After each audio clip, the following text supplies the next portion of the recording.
पुस्तके आहेत त्यांचं जतन करणं आपलं महत्त्वाचं काम आहे।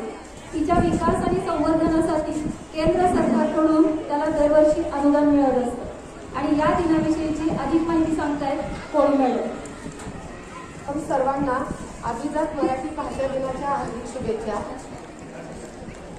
मराठी भाषेला अभिजात दर्जा प्राप्त झाल्याचा वर्षापूर्वीनिमित्त मराठी भाषेच्या समृद्ध परंपरेचा आणि गौरव अभिमान आता आपण आज 3 ऑक्टोबर पासून साजरा करीत आहोत। 3 ऑक्टोबर हा अभिजात मराठी भाषा गौरव दिन आणि म्हणजे सन्मान दिन म्हणून सुद्धा साजरा करण्याचा निर्णय शासनाने आज घेतलेला आहे। आता मगाशी मॅडम अभिजात दर्जा म्हणजे काय थोडक्यात सांगितलेले आहे, तर आपण आधी समजून घेऊया मराठी अभिजात दर्जा म्हणजे काय। तर त्याचा अर्थ होतोय मराठी भाषेला तिच्या प्राचीनता आणि त्याचबरोबर समृद्ध साहित्य आहे, त्याचा वारसा आणि सांस्कृतिक मूल्यांसाठी मिळालेली राष्ट्रीय स्तरावरील मान्यता आहे। हा दर्जा राजमान्यता मिळते आणि त्याचबरोबर तिच्या विकासासाठी सरकारकडून म्हणजेच केंद्र सरकारकडून वार्षिक आपल्याला अनुदान तसेच आपल्या मराठी भाषा भवन या उभारणीसाठी सुद्धा आपल्याला त्याचा लाभ मिळणार आहे।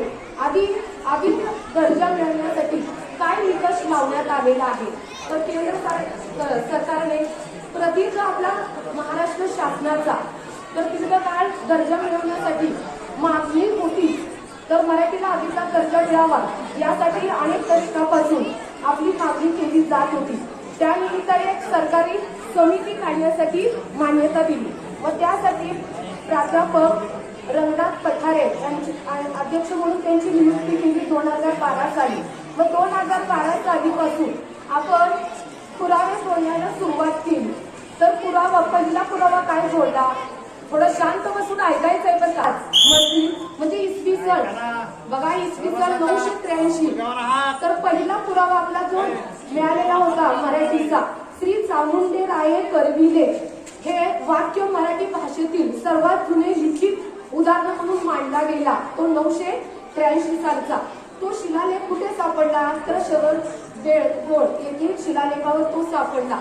मग त्याचा संवर्धन आणि प्रसार करण्यासाठी यादव काळात मराठी भाषेला सुद्धा प्राधान्य मिळालेला हा सुद्धा पुरावा जोडला गेला। नंतर महानुभाव पंत वारकरी पंथाचे काही योगदान होता, तो सुद्धा आपण त्याला पुरावा म्हणून जोडला गेला आणि तो जोडल्या गेल्यामुळे आपल्याला अभिजात दर्जा मिळाला, तो 3 ऑक्टोबर 2024 साली हा भाषेला आपल्याला अभिजात दर्जा मिळाला। बघा, हे निकष लावल्यानंतर म्हणजे भारतातले 11 भाषांना अभिजात दर्जा मिळाला, त्यापैकी आपल्या मराठी भाषेला 3 ऑक्टोबर 2024 साली हा अभिजात दर्जा मिळाला।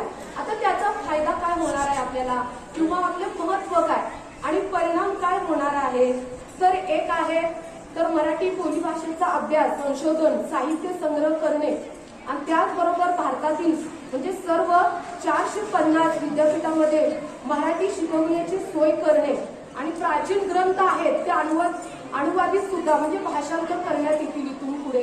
आणि महाराष्ट्रात जवळजवळ 12,000 ग्रंथालय आहे त्याला सशक्तकरण करणार आहेत आणि त्याच्याबरोबर मराठीच्या उत्कर्षासाठी काही काम करणाऱ्या ज्या संस्था आहेत, व्यक्ती आहेत आणि विद्यार्थी आहेत, अशा सर्वांना भरीव मदत सुद्धा आपल्याला मिळणार आहे। मग केंद्र सरकारने म्हणजे जारी केलेल्या निवेदनात सुद्धा असं सांगितलंय की ज्याप्रमाणे अन्य भाषेला अभिजात भाषेचा दर्जा दिला तसं मराठीला सुद्धा दिलेला आहे। त्यामुळे काय होणार आहे, तर नोकरीच्या संधीत सुद्धा आपल्याला वाढ होणार आहे इथून आणि सांस्कृतिक आणि संशोधन केंद्रात सुद्धा अनेक संधी आपल्याला उपलब्ध होणार आहेत आणि त्यामुळे साहित्याचे डिजिटायझेशन यामुळे भाषांतर होणार आहे आणि त्याचं भाषांतर नोंद विविध साहित्याचं प्रकाशन तसं डिजिटल माध्यमात रोजगाराच्या सुद्धा अनेक संधी आपल्याला मिळणार आहेत आणि इथून पुढे या निर्णयामुळे बघा राष्ट्रीय आंतरराष्ट्रीय पातळीवर सुद्धा आपल्या ह्या निर्णयामुळे पुरोगामी म्हणजे परिणाम होणार आहेत पुढे। आणि त्याचबरोबर आणखी एक आहे तर सांस्कृतिक आपला जो दर्जा मिळाला ऐतिहासिक महत्व सुद्धा आपल्याला दर्जा मिळालेला मराठी भाषेला साहित्य आणि कला आणि संस्कृतीतील गौरव आहे आणि तिच्या अनेक ऐतिहासिक योगदान सुद्धा त्यामुळे राष्ट्रीय मान्यता इथून आपल्याला मिळणार आहे. मी आज तुम्हाला मराठी विषयी काही 4 शब्द सांगणार आहे ते तुम्ही शांत ऐकून घ्यावे अशी माझी नम्र विनंती. मराठी भाषा ही अत्यंत संस्कृती भाषा आहे. ही भाषा खूप सुंदर आहे. जेव्हा आपले आधीच्या काळात इतिहासामध्ये आपले शिवाजी महाराज लढून गेले, ते मृत्यू पावले, तेव्हा संभाजी महाराज लढू लागले. अनेक लढाई केल्यानंतर औरंगजेबाची व त्या संभाजी महाराजांची शेवटची लढाई ठरली. त्याआधी एक दिवस सगळे आपल्या महाराजांचे शत्रू तलवारीला धार वगैरे करत राहिले. त्या कान्होजीने आणि गणोजींनी त्या औरंगजेबाला जाऊन सांगितले होते की आपले मराठी मावे कधी लढायला येणार आहेत, कधी त्यांनी लढणार आहे. म्हणून उद्याचा दिवस आला, लढण्याचा दिवस आहे. लढायला चालू केल्यानंतर मुस्लिमचे सर्व शत्रू महाराजांच्या गोल गोल फिरू लागले. महाराजांना पकडलं. महाराजांनी मोठे हातोडा त्यांच्या डोक्यात घातला तर काय ऐकले नाही. महाराजांना पकडून त्यांचे कपडे काढून त्यांच्या अंगावर तलवारीने वार करू लागले. 40 दिवस त्यांच्या ताब्यात घेतलं. कधी उंटाला बांधून फरफटत रस्त्याने घेऊन गेले. त्यांच्या साखीला 40 दिवस त्यांनी बांधून ठेवले. 40 दिवस त्यांचे एक एक अवयव तोडू राहिले. कधी पाय होते पण पायाला बोटं नव्हती, कधी हात होते पण हाताला बोटं नव्हती, कधी डोळे होते पण बिबुळा नव्हते, कधी तोंड होतं पण जीभ नव्हती. 5वा दिवस आला. त्या मुस्लिमच्या शत्रूने कचकन महाराजांची जीभ उपटून काढली. तरी महाराजांच्या तोंडातून बळाबळा रक्त पडत असताना महाराजांनी हा एकच शब्द बोलला, जगदंब जगदंब. शेवटी मुस्लिमने त्या औरंगजेबाने महाराजांना एक प्रश्न विचारला, तू मुस्लिम हो, तुला मी सोडून देईन. पण महाराजांनी सांगितले, मला तू मारून टाक, काही कर, पण मी मुस्लिम होणार नाही, एवढं लक्षात ठेव. अनेक दिवस गेली. महाराजांना त्यांनी सगळे अवयव काढून जाळून टाकले. त्यांचं मुंडकं घेतलं व काठीला फिरवू लागले व त्यांच्या तोंडातून एकच शब्द निघत होता, जगदंब जगदंब. मित्रांनो, आपण त्या महाराजांमुळेच आता आपण हिंदू मराठा. कधी मुस्लिम झाला असता तर आपली जात मराठा नसती, कधी मुस्लिम झाला असतं तर आपली जात मराठा नसती, आपली जात मुस्लिम असती, मुस्लिम. आतापर्यंत आपण हिंदू मराठा. धन्यवाद. मराठी ही आपली मातृभाषा. मराठी आपण सगळे बोलतो. मराठी आपण सगळे बोलतो. मराठी तुम्ही सगळे बोलता. मराठी तुम्ही सगळे बोलता. मराठी ही आपली मातृभाषा. मराठी ही आपली मातृभाषा. धन्यवाद. भाषा माझी सादरी मराठी, पुष्प माझी पुष्प मोगरी, जैसी परिमळा माझी कस्तुरी, तैसी भाषा माझी सादरी मराठी. महाराष्ट्राची शाल, शौर्याची प्रेरणा आणि ज्ञानेश्वरांच्या ओवीतून वाहणारी, तुकोबांच्या अभंगातून दुमदुमणारी माझी मराठी. या राजभाषेच्या दिनावर मला बोलण्यासाठी या व्यासपीठावर सन्मानित केले. हाच माझ्या जीवनातील सोनेरी क्षण आहे. मराठी राजभाषेचे कीर्तीचे तेज किती लौकिक आहे. त्या मराठीविषयी मी अंकित धैर्यशील पाटील हे आणखी काय बोलणार हो. त्या मराठी राजभाषेविषयी सांगताना मला म्हणावेसे वाटते, माझी भाषा माझी आई, जी भावनांना अर्थ देई, तिच्या रहावे ऋणात तिची होऊ नये उतराई, जिच्या रहावे ऋणात तिची होऊ नये उतराई.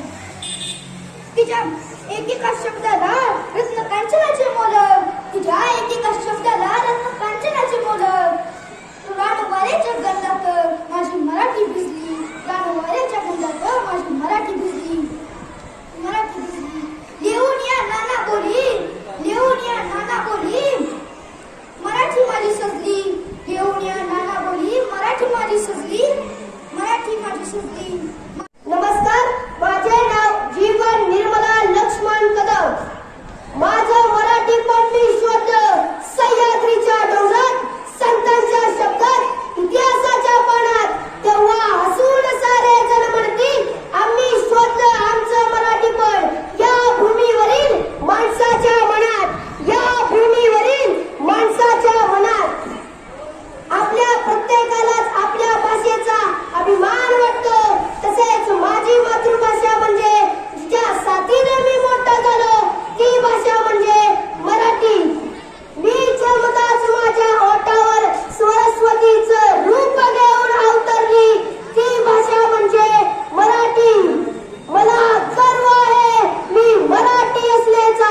मात्र कधी तुम्हाला धडा देणार नाही, तुमचा विश्वासघात करणार आहे.